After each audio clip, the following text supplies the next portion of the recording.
On this episode of Cape Media News, marijuana moratoriums on the docket for several Cape Cod towns. Friends band together to help protect a natural resource, and we'll take you inside Astronomy Day at Barnstable High School.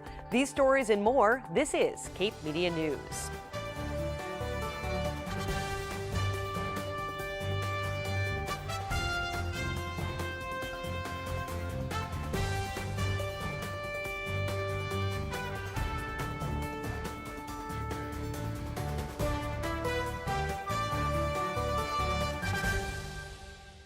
Hello everyone, I'm Sarah Colvin. You are watching Cape Media News, the local authentic television newscast for Cape Codders by Cape Codders. Well, we've been on the air for 1 week now and are happy to have you join us today. Stay up to date with us online. Just visit capemedia.org. Lots to come on today's show. We'll start in the town of Yarmouth. Students on their way to school were interrupted this morning when a bus and a Jeep Liberty collided. Yarmouth Police and Fire responded to the intersection of Regional and Station Avenue in South Yarmouth at about 7:16 this morning, where a school bus and a Jeep Liberty had collided. 15 students were aboard the bus that was heading toward Cape Cod Regional Technical High School in Harwich. 4 Dennis Yarmouth High School students were inside the Jeep Liberty. An investigation conducted by Yarmouth police officer Jeffrey Rivet found the 17-year-old driver of the Jeep had stopped at the intersection of Regional and Station, but then proceeded to go and struck the bus. The driver had a junior operator's license. No one else of legal age was in the vehicle. All 4 of the Jeep's occupants and 1 person on the school bus were taken to Cape Cod Hospital for evaluation. No one was seriously hurt. The junior operator was cited.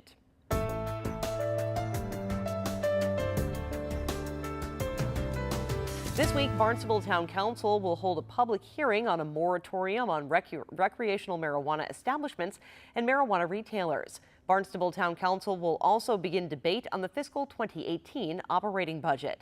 Barnstable Town Council meets on the 2nd floor of Town Hall Thursday night at 7 o'clock.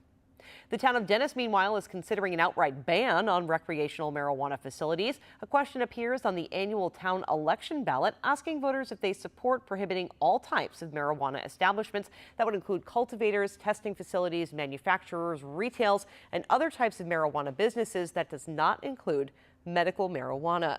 Voters head to the polls in Dennis Tuesday, May 9th. The town of Yarmouth is asking residents to gather together to clean up trash in town. Community Cleanup Day will take place this Saturday, April 29th. You can meet at Yarmouth Town Hall at 9 in the morning. Volunteers will be assigned to a specific area of town and given supplies needed for cleanup. You want to wear comfortable footwear and clothing and bring gloves if you have them. A free volunteer appreciation lunch will follow. You can register for the event at yarmouthcapecod.org. Up next, friends band together to protect Bass River. Hi, I'm Garrett Jansen. I'm an AmeriCorps Cape Cod member, and I'm here at the Harwich Community Center, where I hope you'll join me on Saturday, April 29th, for our 3rd annual Tour de Trash. The town of Harwich, the Harwich Conservation Trust, and AmeriCorps Cape Cod will all be here, helping to organize our dozens of volunteers to gather into groups, go out through the streets of Harwich, and pick up trash. For more information and to pre-register, please visit our website, harwichconservationtrust.org. We're meeting here at 9:30, where you'll receive your handy pickers, vests, and garbage bags, and then taking to the streets. Lunch will be served at noon. We look forward to seeing you, and we very much look forward to seeing the Harwich streets clean and litter-free. Thank you. We'd like to thank our dedicated volunteers, especially Dave Callahan and Nancy Hip, who founded this event 3 years ago, as well as our partners, the town of Harwich and the Harwich Conservation Trust, and our donors, Stop and Shop, the Nauset Disposal Company, and the Hot Stove Saloon. Thank you so much, everyone, for your generous contributions and labor. A favorite spot for boaters, fishermen, swimmers, and others, Bass River passes through Yarmouth, Dennis, and Brewster. DeWitt Davenport, Bob Churchill, and Mark Anschutz share a lifelong love of Bass River. They formed a new organization to help inspire all who love this waterway to become actively involved in its preservation. Being on the water is very therapeutic to me, to be honest with you. And how I get on the water doesn't matter. Just the opportunity to be here. You can hear the birds in the background, you see the sailboats going by, and when you go up and down the river, you've experienced people wave. Everyone's happy. It's a wonderful place.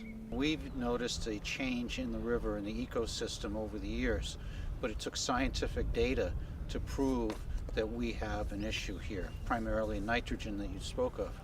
With respect to that, it's taken decades to get the elevated levels to where they are today. It isn't going to change overnight. It's going to take a lot of change in human behavior to help reduce those levels at just one little increment at a time. Nutrients going into the water, nitrogen in particular, fertilizers, phosphates, trash, and so our mission is to educate, collaborate, and preserve. A recent study of the Bass River shows that levels of nitrogen must be reduced by nearly 47%. The Friends of Bass River aim to educate the public to help preserve the river. This involves thousands of people who are in that watershed of Bass River and getting to them with rational information about the state of things and things that they can do, the sort of things they put on their lawn.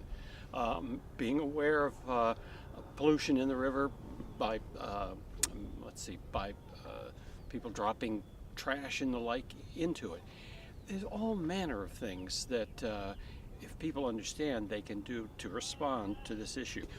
There are so many fine organizations, and I must say we've spent a lot of time studying those organizations and taken a great deal away from them, and we so look forward to the collegiality with the county, with the state, with the various towns involved, and then with all of these grand organizations that recognize the same things we recognize. I think the three of us are a little sad that we didn't start this earlier in Bass River, because this is a mighty waterway on Cape Cod.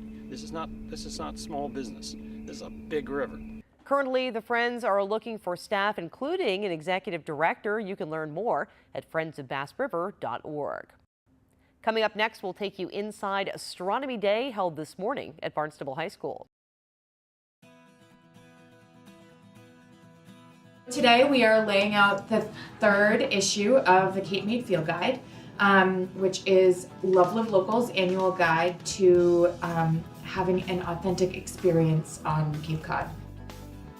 So we consider it the truly locals perspective, kind of going up and down the Cape and experiencing local businesses and trying local food products. We truly believe that Cape Codders can explore our home as much as visitors can explore our home. Every business that is highlighted in Cape Mead Field Guide has to be a Cape Cod owned business, but to be listed, you have to either be a maker or a producer or grower on the Cape, or you can also be included with a listing if you are a store or a market who consistently supports those makers and growers.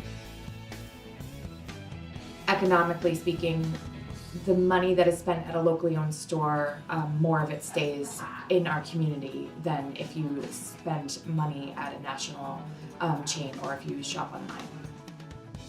People really do carry it around for the year, locals, visitors. People leave it in their rentals and give it to the guests, and they swear by it. It becomes kind of like a local resource Bible, so we're able to kind of create it knowing that it really is used in that way, and how can it be the most effective, with that use, and be able to tell all of our insider tips. 90 Centerville Elementary students were treated to a fun day of learning today at Barnstable High School. Astronomy Day 2017 was held this morning. Again, 90 students headed to the school for a day of immersive activity and scientific display. Astronomy teacher Mike Gyra brought together 87 senior astronomy students to host the youngsters. 27 of those seniors dressed as characters portrayed in the school's Pathway of Discovery. They were able to interact with the younger students as if they were the characters. The Pathway of Discovery not only shows off the diverse group of world leaders, but the diversity of Barnstable High School itself was reflected in the students that portrayed leaders like Jackie Robinson, William Shakespeare, Amelia Earhart, and more. Senior astronomy students amazed and delighted the young students with scientific displays, including Tesla coils and fiber optic lights. Several stations were... What this is like a mini taser. A taser has 50,000 volts of electricity. This has half that, 25,000, but it doesn't hurt anywhere as much because it's in a smaller current. And how this works is that there are 2 coils and 2 capacitors. A capacitor is like a battery, it stores energy. And then in between that, there's a spark gap, and that's where electricity is created.